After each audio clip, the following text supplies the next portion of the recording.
metaphysical, like, philosophy. Yes. And questioning our own reality and what that means for us. Yes. Peeing my pants because I can, but like...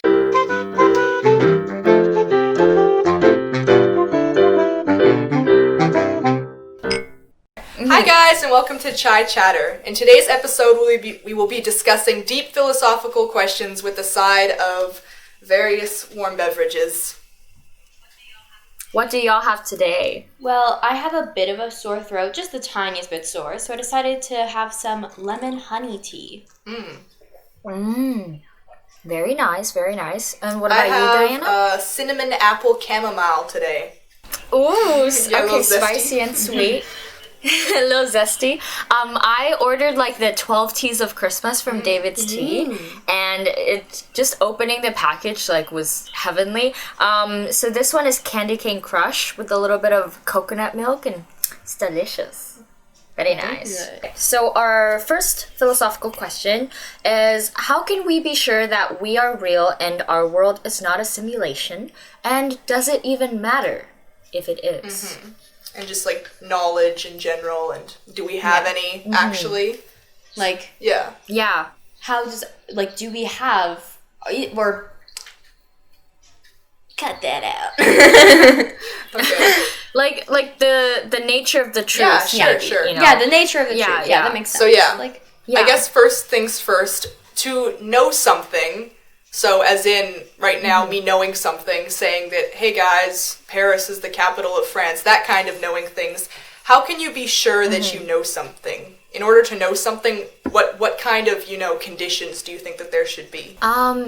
See, like, in the world of science and everything like that, like, it goes through kind of the scientific theory, but also when it comes to things that aren't really science related, that go by sort of social convention, it's more like if the rest of society accepts it as a fact, doesn't matter if it's quote unquote true objectively, it is just accepted as a truth. You know, and if suddenly the next day everybody else on Earth agreed that the capital of France is, what's another French city? Florence, sure. Florence, yeah, that the capital of France is Florence, and you are the one that says, hey, like, what happened to Paris? Suddenly you're not correct anymore. And you know what? I think it's fair because that's the only real measurement there is. but then also, for stuff like, but then coming back to the question of like, how do you know things? Then I mean, I guess you have to say you can't, because you only have your amount of perspective. So I was talking to someone who lives in a small town, and they were saying like, oh no, people from here don't watch anime, and I'm like from their country, and I was like, yes, they do. I don't know what to tell you. Like, from their perspective, they don't have any friends who watch anime. So they're like, no, people don't watch anime here. And I'm like, but they do. So it's that perspective thing that even if your circle is a truth in that circle, and you believe it's the truth, that doesn't mean it's the truth. You technically can never know. There's actually this thing called, here I'm going to pull out my little notes here, the classical account of knowledge, which is kind of trying to answer the question that I just asked you guys. So according to fancy schmancy philosophers, in order to know a proposition, you have to, number one, know that that proposition is true. Number two, you need to believe that proposition. And number three, that belief needs to be justified. So that's pretty vague, I guess. Yeah. So basically, in response to this classical account of knowledge, there is something called Gettier cases. And basically, Gettier cases are when they make these cases. Well, there's a bunch of different cases that are Gettier cases, and I'm going to read one of them to you today. This is the stopped watch case. So this case that I'm about to read you, it satisfies all of the kind of conditions of this account of knowledge, but yet it doesn't actually seem like knowledge, because I'll show you how it is. 1 second. Okay. I'm just pulling out the screenshots. Alright, so this is the stopped watch case. Alice sees a clock that reads 2 o'clock and believes that the time is 2 o'clock. It is, in fact, 2 o'clock. There's a problem, however. Unknown to Alice, the clock she's looking at stopped 12 hours ago. Alice thus is accidentally true, and she has a justified belief. As you can see, she does have the correct knowledge, you know, the proposition is true, it actually is 2 o'clock. She believes that proposition, and her belief is justified, because, I mean, if you look at a clock and see the time, and it's not, like, super dark out, and you're like, yeah, it's 2 o'clock, it makes sense. So, my question for you guys is, do you think that she actually knows it's 2 o'clock? Do you think that if you know something solely by luck, you truly know it? So if we were to consider, if she had checked the clock that it was 2 o'clock and it was in fact, let's say 1:59, she would not know the truth. Or if it was 2:01, then she would also not know the truth. Yeah. So for only that minute, when it is precisely 12 hours after the clock has been frozen, does it reign true? Yeah, it's luck. Yeah. Yeah. But I do not think in that case, though, that she actually knows the truth. Because I think that the justification part, it's not just, well, is it true? It's having, like, tangible proof that it is. Her proof is not tangible because the clock is broken. Yeah. See, in my case, I would say, honestly, that she does know the time. I don't really think that it matters that it's luck or not. It's actually kind of funny, because what you guys said earlier is that, you know, it doesn't matter what is objectively true. It only matters sort of what works like functionally. And so, like, if people start just accepting that a different city is the capital of France, like, it doesn't really affect things in the world, really, I guess, that much. Yeah. And I guess the same thing goes for this, you know? It applies to different things. Like, when it comes to something as complicated as human civilization, there are, you know, like, we kind of, when it comes to philosophy at least, there's a lack of consensus on things like justice, good and evil, real and not real, freedom, blah, blah, blah. So people just kind of take whatever is socially agreed upon. But when it comes to science, they like to avoid that kind of argument that's just, oh, we'll just accept any consensus. In fact, in science, it's encouraged for people to go against the consensus, because that's how, you know, scientific growth happens. And science isn't trying to prove things. It's trying to prove that they cannot disprove it. Exactly. Yeah. The situation with the clock is kind of similar to how right now, how much we're capable of studying space, because if we take a snapshot of like a star millions of light years away,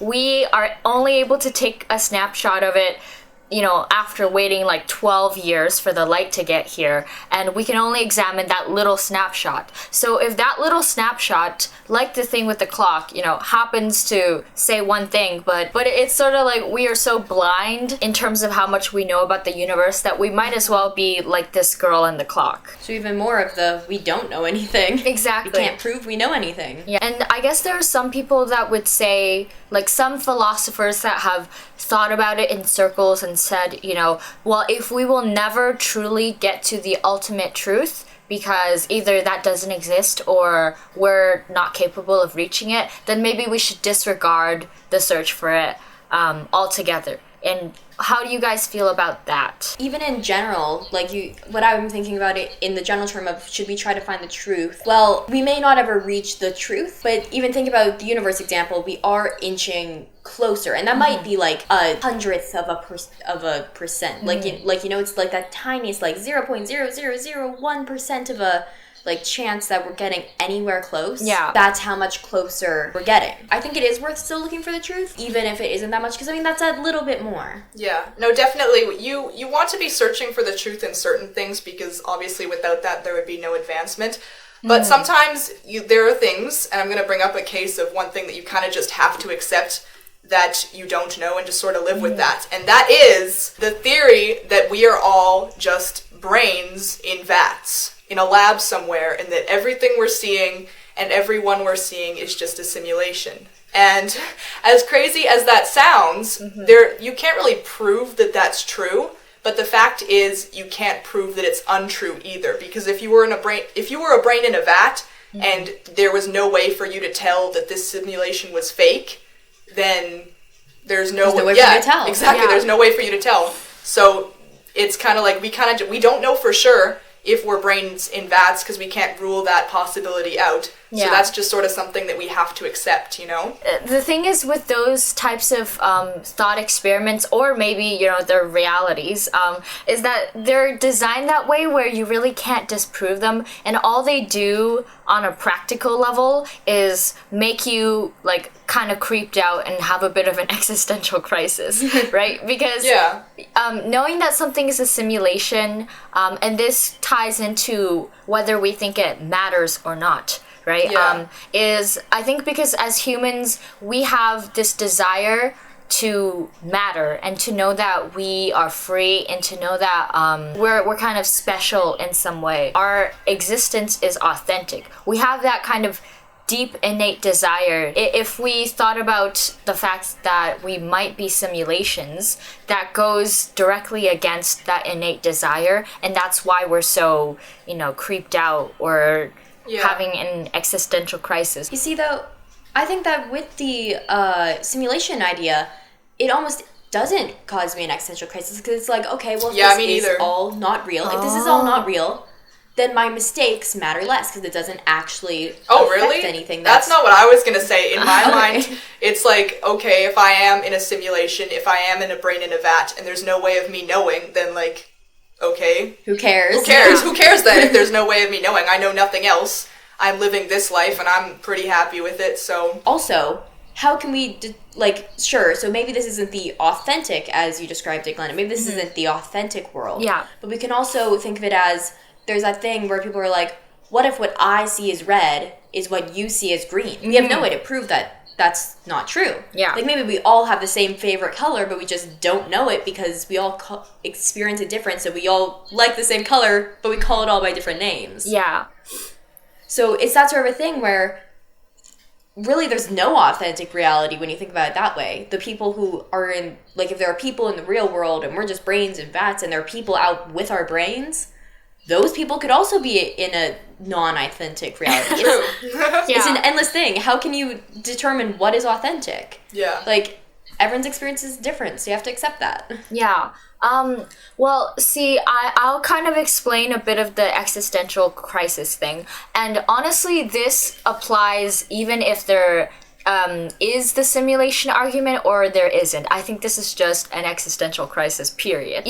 Every single generation kind of has a struggle to fight for, Like, humans always need some kind of struggle that gives their life meaning, whether that is a war, a revolution, fighting against some kind of disease, whether that's a religion, a philosophy, whatever it is. You can see it in every single culture and every major historical event, is that there's always, dissatisfaction with the way things are and a hope in some kind of utopia.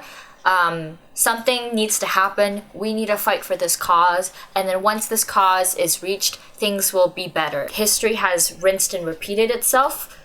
So my existential crisis comes in that there will never be a utopia. Like, life itself is not the end goal, but it is the cycle. It's the repetition of status quo and revolution. That's kind of how I see it. So no cause in the present moment do I feel like, I'm carrying this flame for the future or anything like that. I can't bring myself to think about anything in that way, because I know that it's not about winning the game or anything like that. It's about playing it. I don't know. I'm trying to use too many different analogies for one thing. But, basically, this thing is doomed to repeat itself. And the whole act or the whole point of life is to go through this suffering and try to alleviate it by fighting a fight. And so I find absolutely no meaning in searching for that end goal. So then does the idea that, you might just be a brain in a test tube and that there is sort of no fight, I guess, does that sort of worry you? Or... Oh, honestly, it doesn't, I think the thing is, it doesn't change anything for me because whether we are vats in a brain or we are living our authentic selves, I would have this view of human life anyway, so that makes no difference, How we experience things is authentic to us, yeah, and that's all true. that really matters. It's our experience, therefore it is authentic to yourself, and it doesn't matter if it's not real. Yeah. Because it is real to you. Yeah, true. That's very true. This one, I'm not sure how well it ties in, but have you guys heard about Mary's room? Oh, is it the color thing? Yes. Okay, so this Okay, one yeah. has to do with knowledge and experience. So for what I remember, basically imagine there's this room and there's a research scientist named Mary, and she lives in a world that is colorless. So it's only on kind of a grayscale black and white situation. She spent, her entire career studying the color red, ultraviolet rays, its frequencies, things it represents in cultures, certain things in nature associated with it. So if somebody from the world of color were to come in and show her the color red, would she learn something new by experiencing it? Or would all of the knowledge, knowing everything there was to know about the color red, already kind of be enough and the experience doesn't add anything to it? Yeah, no, definitely. There's, I think that definitely experience adds quite a bit to a person's knowledge. You can study, riding a bike as much as you want, but you're never really going to know how to ride a bike unless you ride a bike, you know what I'm saying? Yeah. Well, for riding a bike, it's trial and error of actually getting to see what it's like. Yeah. For the color, it's seeing it and then your brain being able to make those connections, the connections between the facts and the physical form of it. Yeah. Yeah, true. I would say I don't think the experience of something would necessarily make her learn something new, because experiences aren't always tied to knowledge. It's kind of a different thing. I don't know. Yeah. I don't personally necessarily tie knowledge in. For example, with traveling, right? You could know everything there was to know about a country, literally everything, spent your entire life studying it. Going there might not teach you anything new, but it would bring something new to the table. Yeah. It still can be considered a type of knowledge when you connect the factual and being able to connect it to the physical spatial world. Then that connection could be considered a type of knowledge. Yeah, she knows what it looks like now. She didn't know that before. I mean, obviously she knew the temperature and on the whatever science words. She knew everything, but to see it is to see it, and she couldn't do that before. Yeah. And also another thing is obviously in a world where you could know everything there is to know about something, then yeah, of course experience would be much less valuable. But since we were just talking about how little we know about the world, then I think experience obviously is in this world very valuable to us as well. If we're talking about someone who's been in a war, obviously they're going to have this first-hand experience that maybe a historian who has read every thing about war and they know a bunch of different facts about every single aspect of it. They won't have that same kind of knowledge of the war as an actual war veteran, Oh, yeah. They'll feel, when they think of the war, they'll feel sympathy. But, when a veteran thinks of the war, they know what it's like to actually be in a war.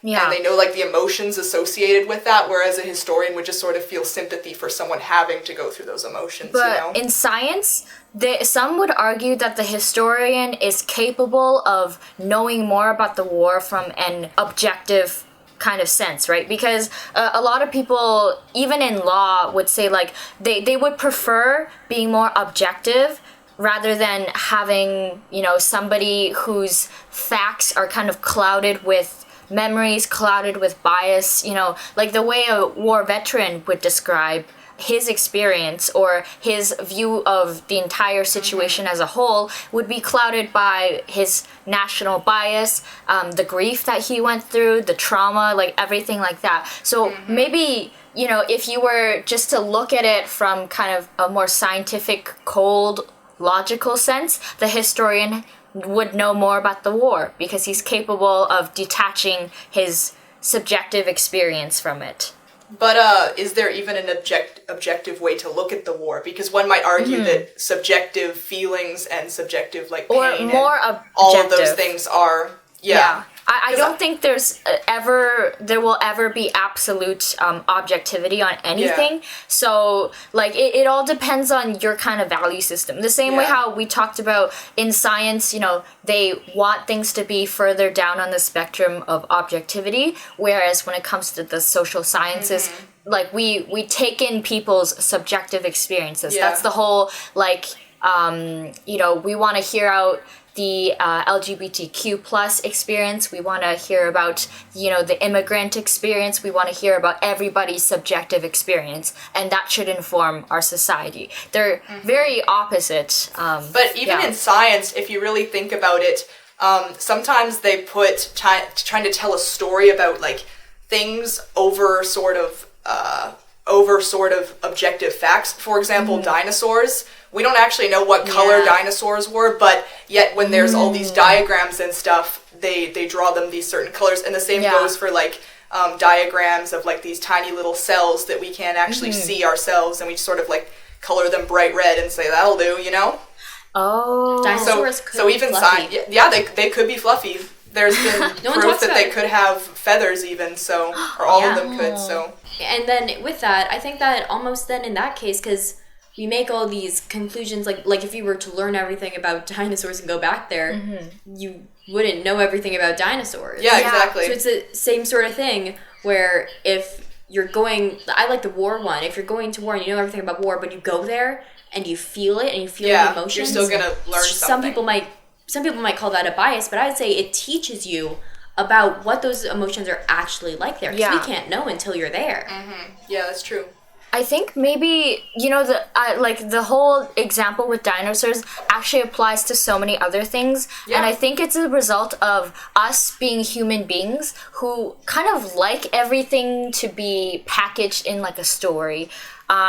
For example, even back in the day when we couldn't explain much of the universe, like the whole, the way the stars, there was the idea that the entire, galaxy revolved around Earth instead of us revolving around the sun, is that the sun revolved around us, right? That was a human-centric view, and it was a great story that we could tell ourselves. Like, oh, we are the center of the universe, we are these special beings. And the whole, if we examine where humanity really came from, evolving through, being amoeba to walking on two legs, being really hairy gorillas at some point. I don't know if that's accurate, but probably. To now, right, we're not that sophisticated of beings, but there are some cultures and religions that like to think that we were, the chosen creatures created by some god, that shaped us in his own image. That is a lot more of a dignified origin story than what science would have to say. So we kind of fill in the gaps. Like, whenever there's something that we don't know yet, we like to fill in the gaps because we don't like being left unknown. Who likes a dinosaur action figure where it's literally just a couple pieces of bones? Yeah. That they've actually found. It's that thing where we really like a good story. And if that story is good enough, then slowly we'll be like, yeah, that's how it should be. Yeah, no, that is how it should be. Yeah. And it's the same thing when people get these ideas about oh yes, I want my life to be a rom-com. Yeah, sure, maybe it's idealized in there, but you like the story enough that you're like, yes, this is the thing I want. It's real and I want it. Yeah. And it might be real. It might be. You might find someone who also sees it that way and then also makes it a reality.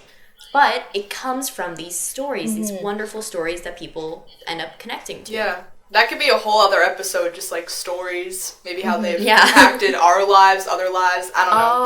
That could be a long discussion there. Yeah. We could talk hours. I could, definitely, yeah. And the way that science fits into pop culture is probably the most funny example of this. For example, if you guys go on any local news station, they always publish articles about some common food. For example, coffee, right? Coffee's been claimed to cure cancer, give you the farts, extend your lifespan by 5 years, and also literally kill you, make you go bald. Coffee has all of these things, and if you go back and try and track down the sources, the actual scientific study would be there are trace amounts of this chemical that is found in the same thing or happens to be found. Coffee gives you cancer is a lot more clear-cut and a lot more exciting. So this one definitely has to do with the first one. Does free will truly exist, and does a meaningful existence require that we do have free will? What do you guys think? Okay, so does free will exist? To an extent, yes. Not in the big picture, because, like, you know, we're born with our certain genes, we're raised a certain way, and we have all these things that are, like, unconscious beliefs and that sort of thing. Those sort of things are really hard to change, and it's, you have to be told about them first, mostly, before you can actually try and change them. So that sort of stuff isn't free will based. But I think that there are still choices we make within the things we cannot choose. So me, right now, oh, look at me, I'm messing with the set. Like, that was a choice. You can say it was predetermined, but what made me do that specific odd thing, it mostly is just you. Yeah, but I would actually disagree with you at that point, because I kind of see everything, I guess, sort of as this, like, chain of cause and effect. Like, right now I'm going to wave my hand at the camera, and you could say that that was a totally random action, but it's not. But you did it because I waved something at the camera. Yeah, and there's just a ton of things. Like, I could do something totally random right now, but there's a reason why I'm doing that thing. You know, I'm in my room waving my hand, and the reason why I'm in my room is because I was born in my family, and this was the room that was chosen for me in this house, and, like, there's just, like, a ton of, like, strings attached to every single thing that I do. But I definitely agree with you in the point that, like, even though I do believe that everything is kind of fixed on this, like, microscopic level, I don't actually think that that matters that much. I definitely, even if there is no free will, I don't care, because in my mind, like, sure, maybe I can believe that me waving that thing, because as I did it, I was like, oh, wait, obviously I'd pick the thing that's on top, and I picked it, like, you know, it all makes sense that way. Let's say you have multiple options. I go, and there are 2 cereals, I like them both, but, yeah, I'm in the mood for this one. And, like, or if I'm really deliberating, I'm like, which one do I want, which do I want? You know, I'll take this one, you know? Then it's a choice between 2 things. Both things have been there. Or if you choose something at random, well, then, like, yeah, I'm choosing this randomly. I've chosen to choose this randomly because I can't decide. That then was your choice because you didn't let anything determine it. Yeah, but the thing about randomness is that if something is chosen at random, then you didn't, or like if it's not a choice, then you don't have the free will to make the choice because it was just random, you know? Yeah. I remember, I think this was either in grade 11 or grade 10. You know, this was in AP English class, and I was the one that brought up the fact that I did not believe in free will. And I think back then, like, correct me if I'm wrong, your guys' positions were a lot different than they are now. They were pretty hardline, like, well, yeah, but, like, I believe in the things that I do, so I believe free will has to exist at some point. And back then, I was like, you know, I was this, like, kind of sounded pretty crazy when I brought up the whole, like, isolation, like, in a room and the whole chaos theory. But again, so when Chantel brought up choosing something at random, I think, like, my personal view is that it has to be one or the other. Either there's no such thing as free will, as in everything is predetermined, or it is complete chaos. Because if you think about it either way, you don't have any quote-unquote choice. If everything is predetermined by a chain of, cause and effect, time is like more of a spatial thing that exists from the beginning of the universe to the end. All of these moments are happening at once, then yes, free will doesn't exist because everything that will happen has already happened from the very start. You know, it's been laid out. Or if you view it as chaos theory, as in there's no kind of sense or order to anything. Everything is purely random. You also do not have a choice in that. So, and I do not believe that the universe can exist where there's a little bit of both. Like, it can't be predetermined, but also chaos theory. Yeah, no, you know? I think I am closer to free will doesn't exist in that scenario where it's one or the other. Then I guess I would have to go to it doesn't exist. Our choices have led us to where we are. But I think it's sort of like the same reason people, like, turn to religion. I think my brain won't. It's like cognitive dissonance where I just can't convince myself that this belief I've had is wrong. I haven't been able to turn this one around. Like, most of the things I'm able to be like, yeah, I see the facts of that. You know, yeah, that's right. But, like, this one thing, I think it's the one thing my brain's like, no, you have choice.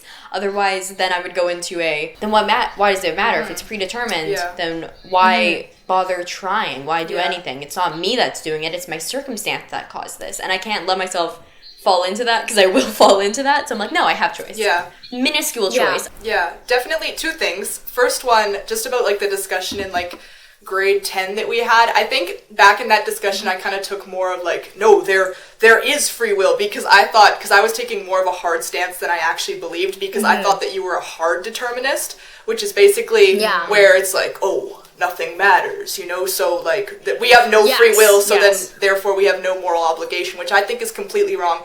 And here's the thing, my opinion actually hasn't changed that much, because I believe that everything is fixed at a micro level, but I think that technically we still do have free will, and I'm going to kind of explain it with a little fun example that I've come up with. So basically, so basically imagine I'm at a restaurant, and a waiter walks up to me, and they ask me if I would rather have Coke or Pepsi with my meal. So, you know, I take a minute just to think it over, and I'm like, oh, you know, I like Coke better, but, you know, lately it's been hurting my stomach, you know, it's giving me a little troubly tummy, you know, more so than Pepsi would. So I'm like, okay, waiter, I will have the Pepsi, please. So the waiter goes into the kitchen, and then they come back like 2 minutes later with my Pepsi, and they say, you know, it was a good thing that you chose the Pepsi, because we were actually all out of Coke. So the thing here is there was actually never any choice other than the Pepsi, because if I had asked for the Coke, they would have just brought me Pepsi anyways. Yeah. But the thing is, it doesn't matter. It doesn't matter that my only choice was Pepsi, because I made that choice for myself. I used what knowledge I had, and I put things together, and then I came to a decision, and I made that decision. So what I believe, and what some other philosophers believe, is that to have free will is not to have the choice between two options. Yeah. To have two options, it's the freedom to make a decision, even if it's your only possibility, and then follow through with that decision. So that's sort of what I believe. That. Yeah, I think that is like exactly it. Free will isn't like, I am going to do this. It's whether or not you choose to use your knowledge when you make that choice. Your choices, saying that your choices are predetermined, I don't think is fair. I think saying that your experience has led to those choices is fair. Yeah, true. But then in that case, it's your free will is whether you use that experience when you make a choice or not. Usually I'm not a big fan of this, but you know what? I'll try it. Yeah. It's that sort of a thing. It's going against your experience. In that case, I think that's utilization of free will. It's not making the choice itself isn't free will. That's you just making a choice. The free will is choosing how you make that choice. Yeah, that's very true. I agree with that. I'm a little bit more of an extremist than you guys, as you probably know. Yes. So the thing for me is that I definitely agree that there is no practicality when you live your life to think about anything in that way. Yeah. To think about how, you know, they're on an objective, whatever objective means level, you know, nothing really matters. You don't actually have any choice, therefore you're not really obligated towards anything, because the world will never be able to function on that kind of level. But what it does do is, I guess it kind of frames your existence in a much more insignificant light when you kind of realize that, you know, you are just one little link in a chain of cause and effect. Yeah. And yes, functionally, it doesn't help us whatsoever to, you know, realize the fact that we had no choice at all. It's the same thing with the simulation. It's sort of like, is knowing the truth of something worth if it's going to shatter your entire perspective of reality and hinder your ability to live life, right? Like Neo, I have not seen The Matrix, so this probably is not very accurate. But, you know, again, if we were some kind of 90s action movie star like Keanu Reeves, and we had the choice, you know, whether to continue on living in the simulation and forgetting about the reality of the world, or knowing the truth of everything despite how miserable it is. Although we would all like to say, oh, I would totally pick, you know, knowing the truth no matter how miserable it is, because that's just me. I feel like even in everyday life, we choose to ignore those kind of inconvenient truths, or truths that are far too complicated, because it's just way too hard, you know, to continue living life like that. Like, just even transitioning into nihilism is like leads to, you know, nothing has meaning, you feel empty. It's so hard to continue with just that, right? So although we can sit here and talk about philosophy, like, you know, bounce these ideas off of each other, like, you know, what is good and evil? What if we're all living in a simulation? Like, oh, we don't actually have free will. We can talk about it, but actually internalizing it and applying it to life, I don't think we're capable of doing that, because we've been so conditioned to like live our lives with the precursor that what we do matters. With the like nihilism, I believe that we don't matter in the grand way. We don't matter in the long scheme of things. We're going to be forgotten. The world's going to move on. Nothing I do is going to have any substantial effect on the world. But I also, because of all that societal thing, there's a little part of me that's like, well, but you know what? My actions matter to me. They matter to my family. They matter about how my family feels about those things. It matters how my friends feel. If I'm mean to my friend, that affects them. They'll affect their actions. And maybe their actions don't matter either. But I mean, it's the minuscule, this 100 years, maybe it'll matter. After that, it won't. But I mean, those are my 100 years. So it's a selfish belief to not let nihilism get to you. It's selfish. That's what it is. But it also is what lets the world keep moving. And my brother had this philosophy because he also had the same phase that I'm going through right now. A couple of years ago, like he read Nietzsche, he read Plato, he read like a lot of different philosophy books, and had a lot of phases that he went through. And what he's come away with is that, like, you can either be ignorant to all of this stuff, or you think about it in circles. And the thing is, both of those people, in order to achieve a happy life, come away with the same conclusion. Either you have somebody that has never been exposed to these mind-blowing existential crises, or you have somebody that has experienced all of it, thought about all things from all different angles, and just become exhausted at the very thought of, trying to make sense of anything. And both of them end up in the same place. Some people would argue, maybe there isn't really that much of use for this kind of philosophical discussion. I was gonna say, it also brings me joy, though, talking about this. So if it makes me, it makes me happy. Yeah, I guess it depends on the person. Right, I like seeing it that way. I like hearing these examples that I haven't thought of. Because, we're each bringing our own examples, but then when I hear one of yours, I'm like, oh my gosh, that's a great idea. Yeah, that's true. It's good when you're able to separate your own life with the things that you're talking about hypothetically. Yeah. The moment you let even a little bit of it seep into your own life is when you might get an existential crisis. That's fair. I don't know. I agree with Chantel. I think that there's something sort of comforting, honestly, weirdly, about the whole idea of, like, we don't know as much as we think we do, maybe nothing matters, because, again, as Chantel said, then you stop looking for what thinks, not society, but just, like, I guess, if you stop looking for meaning in life, you can start just, like, doing things for yourself, and I don't mean that in, like, a totally selfish way, like, I'm just gonna start, like, I don't know, peeing my pants because I can, but, like, but, you start doing things for yourself, and you start enjoying the simple things, and yeah, I think in that case, definitely, these kind of big, deep, philosophical questions can have... And it's a very light purpose. Deep things, bringing... It is true, it can be. Yeah, so thank you so much for listening to us talk about some mind-bending Matrix stuff. If you have any suggestions for us, things that you would like to see or hear from us, please leave that in the comments below or message one of us. Thank you so much for listening to us get deep while our tea steeps, and you have a great Sunday. Cheers! Ooh, I'm putting my mug in the camera.